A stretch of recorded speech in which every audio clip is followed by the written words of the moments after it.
लीजिए आज झगड़ा हो गया, आज झगड़ा हो गया विवेक जी, आज झगड़ा हो गया। एक नाम बता दीजिए जो कोई कम्युनिस्ट पार्टी किसी डिक्टेटर मुल्क में चलती हो, किसी इस्लामिक मुल्क में चलती हो, बताइए कौन सा देश है इस्लामिक जिसमें कम्युनिस्ट पार्टी चलती है? पाकिस्तान में है कम्युनिस्ट पार्टी। सुनिए दीपक चौरसिया जी, सुनिए, पाकिस्तान में बिल्कुल है, पार्टी। आप गलत हैं, मेरी बात सुन लीजिए। नहीं, सऊदी अरबिया भी आई है ना, सऊदी अरबिया भी आई है। नहीं नहीं नहीं, और टर्की जो खाली जो है दिखाने के लिए, 10 सेकंड दिखाने के लिए, 10 सेकंड दीजिए। आप गलत बोल रहे हैं, अब आप बोलने नहीं दे रहे हैं मुझे, गलत बात आप बोलने दीजिए। मुझे बहस में आगे बढ़ना है, मुझे बहस में आगे बढ़ना है। अब आप दिल से नहीं बोलेंगे, गलत बात सर। नहीं, आप मुझे 10 सेकंड देंगे, चीजों को आपने सवाल पूछा, उत्तर आप लेंगे। कोई भी सर आप मुझसे उत्तर लेंगे, जहाँ कम्युनिस्ट पार्टी चलती है, आप मुझसे उत्तर लेंगे। बिल्कुल चल रही है, मुझे बोलने देंगे। कहीं का इतिहास बीजेपी के प्रवक्ताओं से ट्यूशन लेने के मैं बाद सीधे आरपी सिंह साहब के पास जाऊंगा। अब मैं अगली बार आऊंगा तब आ जाइएगा। ये गलत बात है, ये गलत बात। ना अब आप इसका उत्तर सुनेंगे सर, मैं वॉकआउट करूंगा। विवेक भाई, आपने प्रश्न पूछा, भागेंगे मैं तो आपसे भी सीखता हूँ। You have to let me speak. मैं तो आपसे भी सीखता हूँ। नहीं, आप मुझसे सिखाइए, कुछ ज्ञान दीजिए मुझे प्लीज। आपने मुझसे प्रश्न पूछा, मैं ज्ञान का बहुत भूखा हूँ। मुझसे प्रश्न पूछा तो मुझसे 10 सेकंड में उत्तर। हाँ बोलिए, 10 सेकंड, सिर्फ 10 सेकंड लीजिए ना सर, 10 सेकंड ही तो मांग रहा हूँ, 10 सेकंड लिया। सबसे पहली चीज, कम्युनिस्ट पार्टी ऑफ टर्की है।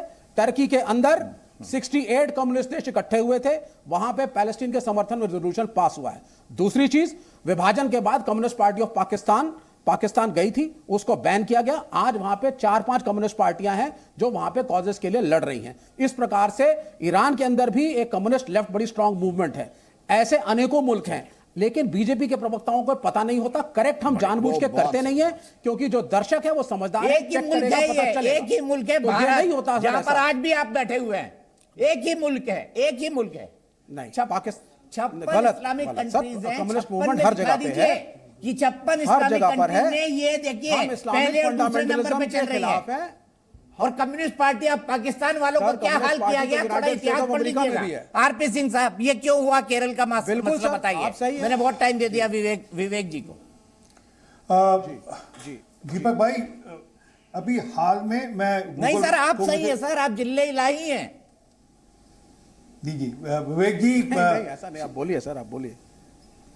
विवेक जी, अपेक्षा करूंगा कि अब आप बोलेंगे नहीं। मैंने आपको पूरे ध्यान से सुना और आपको बिल्कुल टोका नहीं, और दीपक ने भी आपको पूरा समय दिया। मतलब हमें भी इतना समय शायद देते नहीं दीपक भाई कभी भी। परंतु भी हाल के अंदर इन लोगों ने मुस्लिम लीग के साथ टाइप करने की बात करी है। ये किस बात की बात कर रहे हैं और किस बात की ये कहते हैं कि हम लोग रिलीजन में विश्वास नहीं करते। मैं आपको वो लिंक भेज दूंगा जहाँ इनकी पार्टी ने ऑलरेडी मुस्लिम लीग से कैसे संबंध बनाए और कैसे उनके साथ टाइप करे चुनाव को चलते हुए। ये भी पिछले साल की बात है, ये सारा मामला चला है। परंतु जो मूल बात समझेंगी, एक विदेशी आतंकी संगठन का व्यक्ति खालिद मिशेल वहां पर ओपनली प्रचार करता है, ओपनली आकर धमकाता है, ओपनली आकर समाज में वेमनेस फैलाता है ओपनली, और कहता है कि हिंदुओं और ज्यूज को मारना है। वो इंग्लिश ज्यूज और बुलडोजर हिंदुत्व के खिलाफ बोलता है, इस प्रकार की भाषा इस्तेमाल करता है। वहां ताड़ियां बजाई जाती है, उसके नारे को वापस जवाब दिया जाता है उसी भाषा के अंदर। वहां पुलिस क्या कर रही थी? अगर वो किसी व्यक्ति ये कह रहे हैं कि सेंटर के अंदर था, किसी व्यक्ति ने कोई टेक्नोलॉजी का दुरुपयोग कर अगर वहां पर वो कर रहा था, उसी समय वहां की सरकार को, वहां की पुलिस को एक्शन लेना चाहिए था। वहां की इंटेलिजेंस क्या कर रही थी, वहां का सीआईडी क्या कर रही थी, वहां तुरंत के तुरंत वहां उस पर एक्शन क्यों नहीं हुआ? वही तुरंत के तुरंत उस सभा को रोका क्यों नहीं गया? और अब सभा हुआ भी समय हो गया, ये बता दें किन लोगों के खिलाफ इन्होंने एक्शन लिया, किन लोगों को इन्होंने अरेस्ट किया। वहां पर ओपनली कहा कि हम हिंदुओं और ज्यूज को मारेंगे, हम यहूदियों और हिंदुओं को मारेंगे। क्या किसी ने एक्शन लिया? क्या एक बात है, और ये पहली बार थोड़ा हो रहा है। वहां तो ओपनली वहां पर परेड निकलती है, वहां पर ओपनली वो एक मुस्लिम गेट टुगेदर करते हैं, उसमें परेड निकालते हैं, उसमें वो लोग जमात के लोग वहां पर हथकड़ी पहनाए दिखाते हैं, आरएसएस के लोगों को पीटते हुए दिखाते हैं कि हम पीट रहे हैं। वो एक जुलूस में दिखाते हैं। आज तक कभी एक्शन नहीं हुआ, कभी एक्शन नहीं लेंगे। नहीं, ये तो व्यक्ति की आजादी है, ये तो अभिव्यक्ति की आजादी की बात करते हैं उस सारे मुद्दे को लेकर। परंतु क्या एक शब्द इनके मुंह से कभी उइगर मुस्लिम वालों के बारे में निकला? क्या चाइना के अंदर जिस प्रकार से वहां पर पूरा का पूरा मुसलमानों का खात्मा किया जा रहा है, किस प्रकार से उनको चेंज किया जा रहा है, उस पर कभी क्या एक शब्द बोला? वहां किस प्रकार से नस्ल खुशी हो रही है उसके बारे में कभी एक शब्द बोलेंगे? नहीं बोलेंगे कभी भी, क्योंकि चाइना तो इनका बाप है, इनके लिए वो माता पिता के बराबर है, इनके पिता के बराबर है वो, इसलिए एक अक्षर नहीं बोलेंगे कभी भी। परंतु जो सच है, आज पूरे देश के अंदर कोई एक पार्टी भाजपा को छोड़कर कोई और पार्टी इस सारे विषय में खड़े होकर बोल भी नहीं रही कि आप हमास को कैसे अलाउ कर रहे हैं। और अभी बड़ी जोर जोर से कह रहे थे विवेक भाई, नहीं कहा यूएन ने कहा कह दिया कि वो आतंकी संगठन है, नहीं है, कहा है उसको आतंकी संगठन घोषित किया।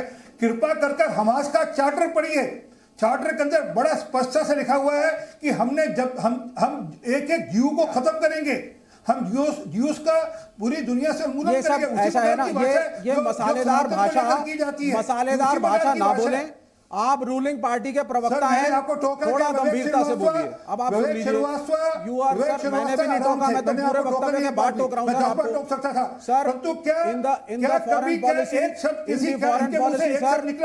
सर आप अमेरिका की लाइन क्यों टोक करते हैं?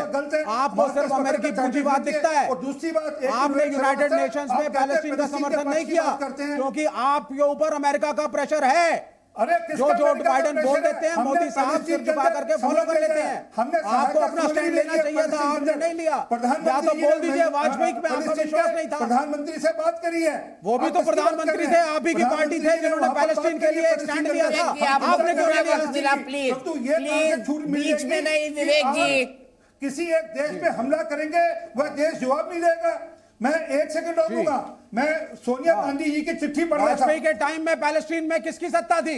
अरे वाजपेयी के टाइम में पैलेस्टीन में किसकी सत्ता थी? परंतु हमास जो कर रहा है, हमास था या नहीं था तब?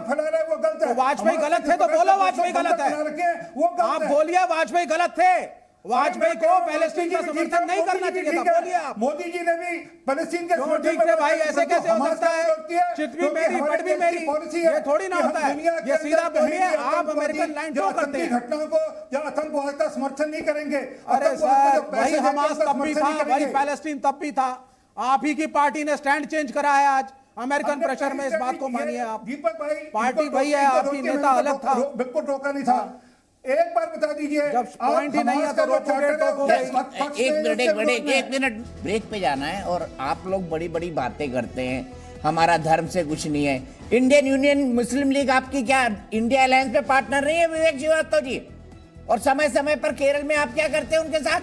इलू इलू मुसलमानों के नाम की पार्टी आपकी सहयोगी, और आप कहते हैं धर्म का आपकी राजनीति से कोई मतलब नहीं।